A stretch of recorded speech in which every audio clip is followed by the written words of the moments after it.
చివరి విడత పంచాయతీ ఎన్నికల్లో కౌంటింగ్ కొనసాగుతోంది. ఇప్పటివరకు వెలువడిన ఫలితాల్లో కాంగ్రెస్ బలపరిచిన 700 మంది సర్పంచ్లు గెలిచారు. బీఆర్ఎస్ తరపున 300, బీజేపీ తరపున 60కి పైగా సర్పంచ్లు విజయం సాధించారు. ఇదే విషయానికి సంబంధించి ప్రస్తుతం ఖమ్మం నుంచి మరింత సమాచారం మా ప్రతినిధి భూపాల్ లైవ్లో అందిస్తారు. భూపాల్.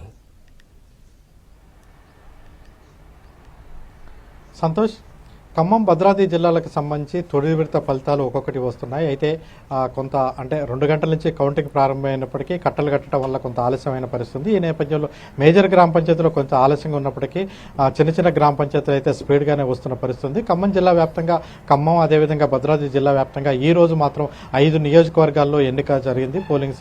పోలింగ్ కూడా భారీ ఎత్తున ఎక్కువ సంఖ్యలో జరిగింది. ఈ ఎక్కువ సంఖ్యలో పోలింగ్ జరగడంతో కొంత ఆలస్యమయ్యే పరిస్థితి. ఇప్పటి వరకు ఖమ్మం జిల్లాలో దీనికి సంబంధించి ఖమ్మం జిల్లాలో 168 గ్రామ పంచాయతీలకి 3వ విడత ఎన్నిక జరగాల్సి ఉండగా ఇందులో 22 ఏకగ్రీవం కాగా ఇప్పటి వరకు వచ్చిన ఫలితాలు ప్రకారం దాదాపుగా 40 వరకు ఫలితాలు వచ్చినాయి. ఇందులో 30 వరకు కాంగ్రెస్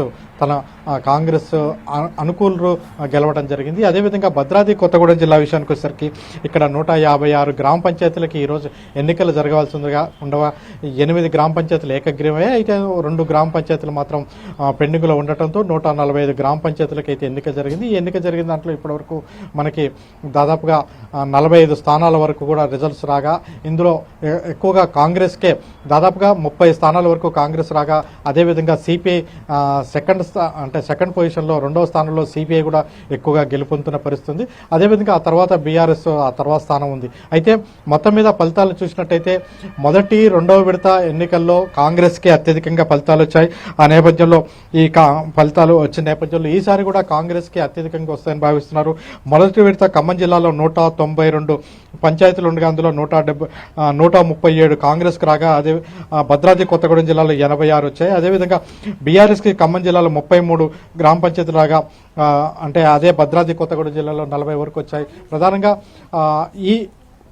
ఈ ఫలితాలు కాంగ్రెస్కి కొంత ఆశాజనకంగా ఉందని చెప్పవచ్చు. అయితే రేపు జెడ్పీటీసీ ఎంపీటీసీ ఎన్నికలు ఉన్న నేపథ్యంలో ఆ ఎన్నికలు ఇది ప్రభావవంతంగా కూడా ఉండే అవకాశం ఉంది. ఇప్పటి వరకు జరిగిన ఫలితాలను బట్టి చూస్తే అటు ఖమ్మం అటు భద్రాద్రి ఈ 2 జిల్లాలకు సంబంధించి కాంగ్రెస్ ఎక్కువ స్థానాలు గెలుపొందుతున్న పరిస్థితి. అయితే దీనికి సంబంధించి చాలా వరకు కూడా ఉత్కంఠమైన వాతావరణం కూడా పోలింగ్ కేంద్రాల వద్ద నెలకొనుంది. ప్రధానంగా రిజల్ట్స్ అంటే ఉదయం పోలింగు సాయంత్రం కౌంటింగ్ కావడంతో అందరూ కూడా అంటే కౌంటింగ్కి గ్యాప్ లేకపోవడంతో గెలిచే అభ్యర్థులు పోటీ చేసిన అభ్యర్థులు వీళ్ళందరూ కూడా కౌంటింగ్ కేంద్రాల వద్ద పెద్ద ఎత్తున గుమిగూడిన పరిస్థితి ఉంది. ఎవరు గెలుస్తారని తెలుసుకోవడం ఉత్కంఠ కోసం గ్రామ స్థాయిలో ఎక్కువగా మంది వచ్చారు. వాస్తవానికి ఎమ్మెల్యే ఎంపీ ఎన్నికల్లో ఎంతో ప్రచారం చేస్తే కానీ ఓటర్లు ముందుకు రాని పరిస్థితిలో గ్రామ పంచాయతీ ఎన్నికలు కావడంతో పెద్దగా ప్రచారం లేకపోయినప్పటికీ పెద్దగా ప్రోత్సాహం లేకపోయినప్పటికీ ఎక్కువ మంది ఓటింగ్ పాల్గొనడానికి కారణం గ్రామంలో ఉండే ఉత్కంఠమైన వాతావరణమే.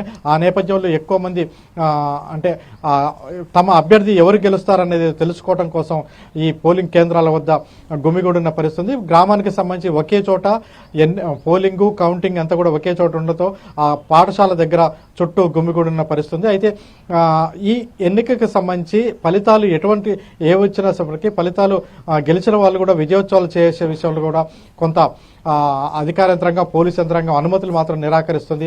ఆ నేపథ్యంలో అంటే ఊరేగింపులు జరిగితే అది మనస్పర్ధలకు దారితీసే అవకాశం ఉంటుంది. కాబట్టి ఆ విధంగా ఉండకుండా కోసం గ్రామాల్లో ప్రదర్శనల మీద కొంత కంట్రోల్ విధించడం జరిగింది.